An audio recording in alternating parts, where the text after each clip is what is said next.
حضرت عیسیٰ علیہ السلام تین چور اور ایک بیگمان شخص کا واقعہ۔ حضرت عیسیٰ علیہ السلام ایک دفعہ کہیں سفر کر رہے تھے تو ایک شخص ان کے ساتھ ملا اور اس نے بھی ان کے ساتھ سفر شروع کر دیا۔ تھوڑی دیر بعد حضرت عیسیٰ علیہ السلام کو بھوک لگی تو آپ ایک جگہ رکے اور آپ نے تین روٹیاں نکالیں۔ ایک روٹی حضرت عیسیٰ علیہ السلام نے خود نوش فرمائی اور ایک روٹی اپنے ساتھ اس شخص کو دی، اور تیسری روٹی آپ وہیں چھوڑ کے دریا کے کنارے پانی پینے چلے گئے۔ جب حضرت عیسیٰ علیہ السلام واپس آئے تو وہاں پر تیسری روٹی نہیں تھی۔ آپ نے اس شخص سے پوچھا، یہاں جو روٹی پڑی ہوئی تھی وہ کہاں گئی؟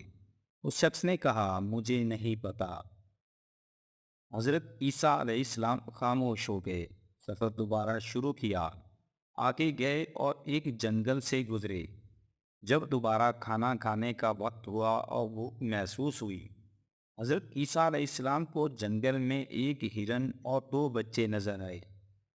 حضرت عیسیٰ علیہ السلام نے ہرن کو آواز لگائی تو ہرن حضرت عیسیٰ علیہ السلام کی طرف آ گیا۔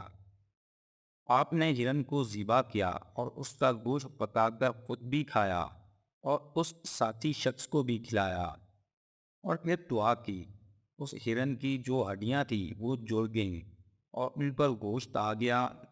وہ ہرن دوبارہ زندہ ہو گیا۔ حضرت عیسیٰ علیہ السلام نے اس بندے سے کہا، تم نے یہ معجزہ دیکھا ہے تو اس کے بدلے مجھے بتا دو وہ تیسری روٹی کہاں گئی؟ اس شخص نے پھر کہا، مجھے نہیں پتا۔ اس کے بعد سفر دوبارہ شروع کیا۔ راستے میں ایک دریا آیا۔ حضرت عیسیٰ علیہ السلام نے اس بندے کا ہاتھ پکڑا اور پانی کے اوپر چلنا شروع ہو گئے اور دریا عبور کر لیا۔ جب دریا پار کر لیا تو آپ نے اس بندے کو کہا، اچھا اب بتاؤ وہ تیسری روٹی کہاں گئی تھی؟ اس شخص نے پھر وہی جواب دیا کہ مجھے نہیں پتا۔ آپ نے کہا، ٹھیک ہے۔ آپ نے سفر جاری رکھا۔ تھوڑا آگے گئے تو ایک میدان تھا، وہاں مٹی کا ایک ٹکڑا پڑا ہوا تھا۔ حضرت عیسیٰ علیہ السلام نے اس مٹی کو ہاتھ لگایا تو وہ سونا بن گئی۔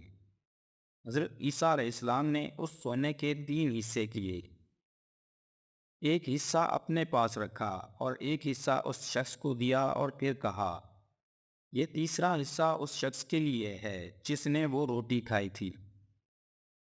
تو فوراً اس بندے نے کہا، حضرت وہ روٹی میں نے کھائی تھی۔ تو آپ نے کہا، یہ تیسرا حصہ لے لو، بلکہ ایسا کرو میرا حصہ بھی تم رکھ لو۔ سارا سونا آپ نے اس بندے کو دے دیا اور حضرت عیسیٰ علیہ السلام چلے گئے۔ وہ بندہ سارا سونا لے کر اپنی منزل کی طرف چل پڑا۔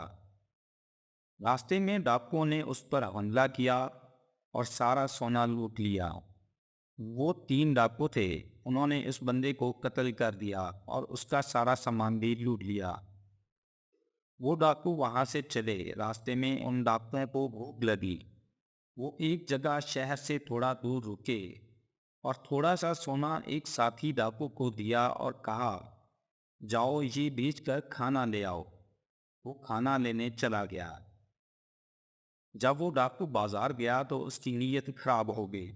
اس نے سوچا، اتنا سونا ہے، اگر یہ سارا سونا مجھے اکیلے کو مل جائے۔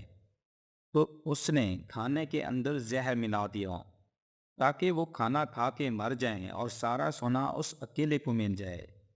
پیچھے جو دو ڈاکو بیٹھے ہوئے تھے انہوں نے سوچا، کیوں نہ ہم اس تیسرے ساتھی کو مار دیں اور یہ سونا دو حصوں میں تقسیم کر لیں۔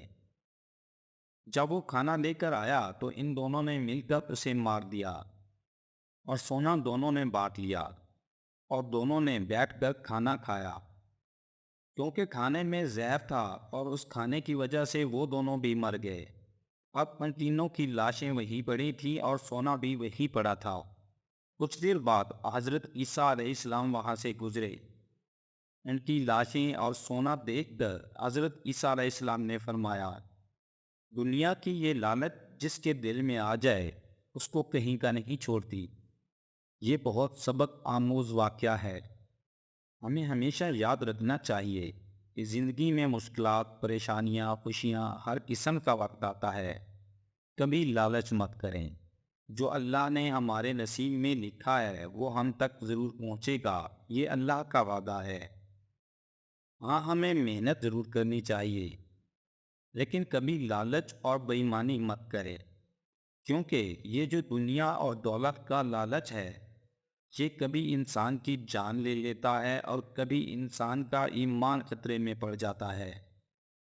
اللہ تعالی ہمیں اس فتنے سے بچائے اور ہم پر اپنا کرم فرمائے۔ امید ہے آپ کو اس سبق آموز واقعہ سے سیکھنے کو ملا ہوگا۔ کمنٹ ضرور کیجیے۔ مزید ویڈیوز کے لیے چینل کو سبسکرائب کر دیں۔ شکریہ۔